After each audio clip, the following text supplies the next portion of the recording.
So, good morning sa inyo mga bossing. Panibagong araw muli. Ayan, so yung Jojo Garage po, medyo puno tayo ngayon. Ayan sila sir. Timing bell. Yung entry natin is timing bell. Ayan, Orban. Ayan, si Kamunching. Kaya ba magpapagawa? Tumayo na kayo dito. Si Boss Munching, dito na nakatira yan. Magdala kayo ng mga isang maletang damit. Kasi hindi na susolve problema, no? Oo, hindi na susunod ang problema. Ayan, dito kay sir. Piknik na dito, sir, no? Palit makina. Ito yung makina niyang luma, oh. Ayan. Piknik kayo dito.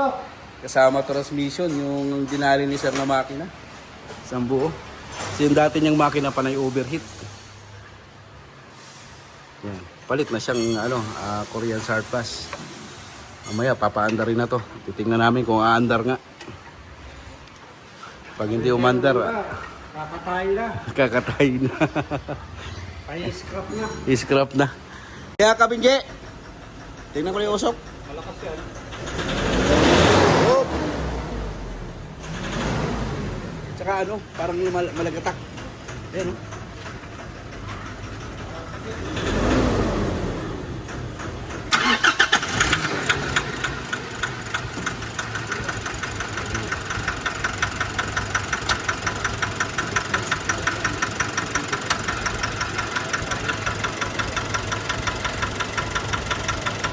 Ito na mga pangalawang chine-check natin, Nissan NV350. Sobrang ingay po ng makina, tapos mausok ng itim yung kanyang likuran mga boss, halos di na makita. So naging problema nito, fuel injector. Pero binaba namin yung apat, nilinis na namin. So tinester namin, no. So isa lang talaga ang natira niyang po pwede pa. So yung tatlo talagang dispalinghado na. Pero nakuha pa sa linis yung dalawa, kaya ang nangyari isang injector lang muna ang pinapapalitan ni sir kasi medyo kapos din sa budget. So naging okay naman to mga bossing. Dito naman ang mga ginagawa pa nating iba, meron tayong Fortuner turbo cleaning, so papakita ko rin sa inyo. Dito naman sa kabila, Toyota Fortuner, ayan, EGR cleaning tayo, tapos drain na rin ang coolant, ayan, change oil, tapos ayan na yung turbo, no? Ito yung turbo cleaning natin, binubuo na natin, malinis na yan mga boss. Ayan, GD engine na Toyota Fortuner. Tapos meron pa tayo ditong isang Hyundai Santa Fe. This is EGR manifold. Hyundai Santa Fe. Yan, turbo cleaning. Si Master Turbo. Yan. Ano yan, binubuo na boss? Malinis na yan? Madumi kanina? Sobrang dumi. Ito yung Santa Fe. Ito ginawa natin dito, nagpalit din tayo ng torque converter oil seal. Binaba natin yung transmission. So pagkatapos ng torque converter oil seal, pinasabay ni boss yung cleaning ng turbo at saka itong EGR. So sa EGR naman mga boss, sinasama talaga natin yung intake manifold dyan sa paglinis, no? Yung ayan, goods na siya. Nililinis na ng mga ating mechanic. Sobrang dumi na.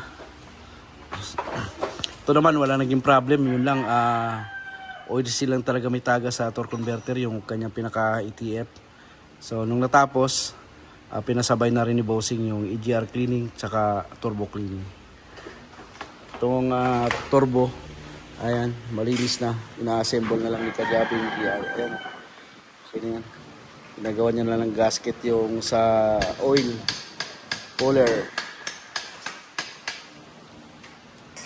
BIOS naman tayo mga boss. So dito naman sa BIOS na 2016, palit tayo ng shock mount, shock absorber, tsaka ito, suspension bushing big.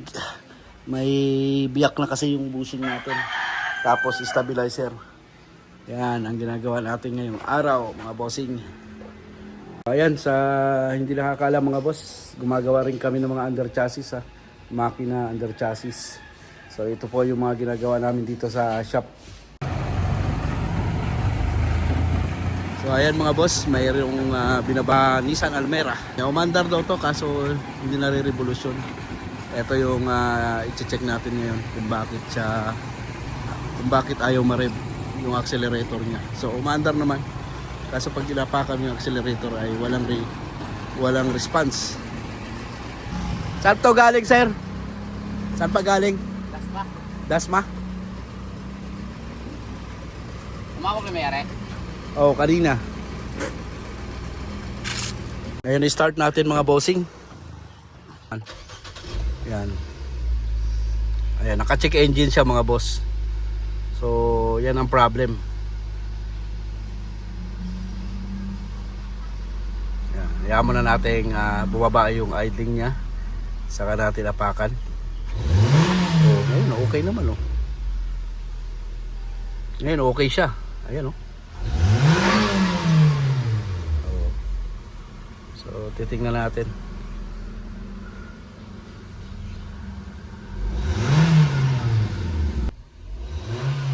So, basta tinawag lang sa atin to mga boss. Ayun, umaandar naman daw. Kaso, hindi ma-revolusyon. Pero ngayon, yung pinaandar natin ay mayroon. So, baka pagka uminit ito mga boss, ay ayaw nang mag-accelerate yung kanyang throttle, no?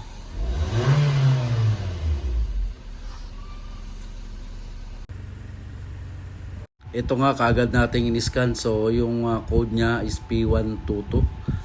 Yung nagmamalfunction sa kanya sa mga ganito mga boss, throttle body o yung throttle motor niya.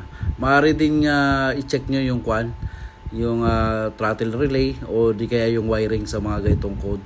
Pero nag-check na tayo, okay naman siya. So throttle body tayo mga boss. So yung mga boss, yung kakalasin natin, titingnan natin yung nito, throttle body. Base sa ating code dun sa ating scanner.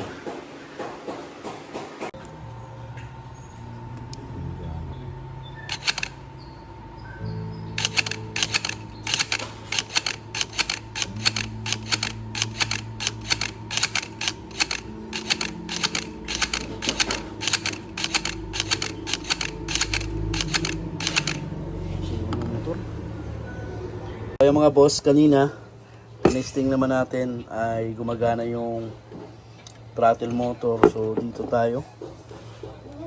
Subukan natin to at yung mga pin or socket dito, gumagalaw-galaw kasi siya mga boss.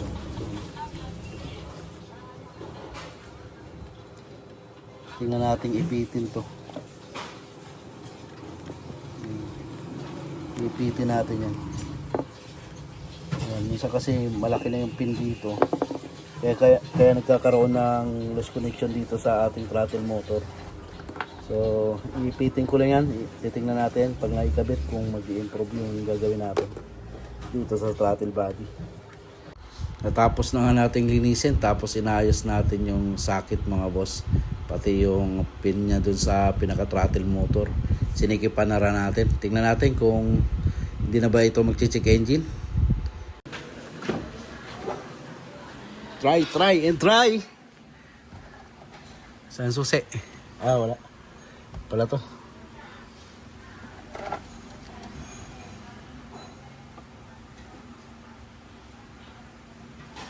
Oy, hindi namatay check engine ah.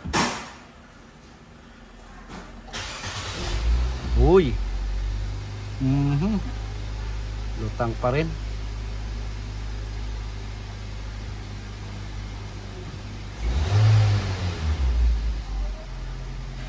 Dahil hindi natin nakuha sa linis at inayos na natin yung mga pin, nag-check engine pa rin. So nag-decide ako dito mga boss na magparating na lang ng surplus Japan na throttle body. Mga boss, nagparating tayo ng bagong throttle body. Surplus na throttle body pala. Yan ang ikakabit muna natin dito. At hindi nakuha sa repair itong luma niyang throttle body. So nagparating tayo ng surplus. Subukan natin kung aayos na yung yung problema. So ito yung surplus na pinarating natin mga bossing. Tolpe, linisin mo muna ito ha. Sprayhan mo lang ng cleaner dyan. Huwag mo lang tanggalin yung pintura nila. Pataya? Hindi, marami pa dyan. Ayun o, sa gilid. Ayan, napalitan na nga natin. Subukan nating paanda rin to. Tapos i-road test natin na matagal to mga boss.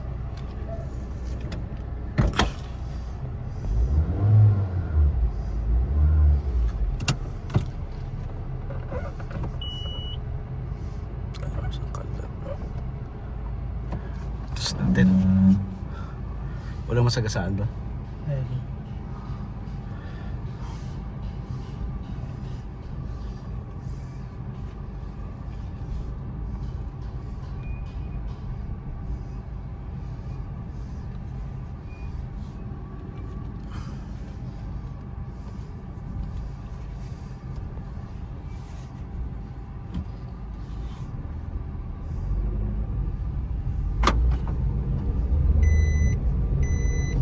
Okay na to. Pag hindi bumalik check engine ito, mainit na ayos na to. Pasabit nga ako ng ano. Kahit isabit mo na sa likod. Ayan, dyan lang, isapsok mo na. Isapsok ko lang to? Oo. Ingay ito eh. Ayan. Road test natin ang road test mga bossing. Kaya nag-check engine pa rin. So mo lahat ng bitana to.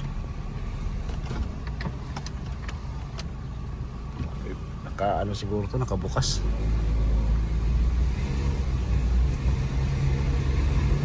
Try natin ibirit ng ibirit.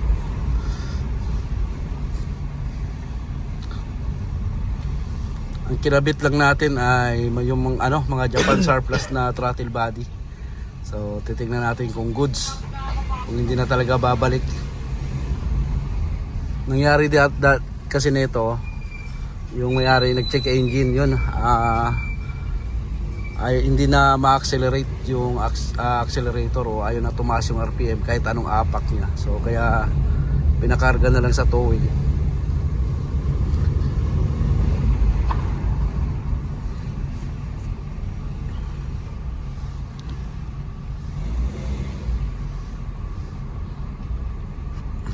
So may code din to sa transmission. So sa combination nito yung sa taillight, yung reverse switch. Pero tingnan naman natin, halos kompleto naman yung ilaw niya.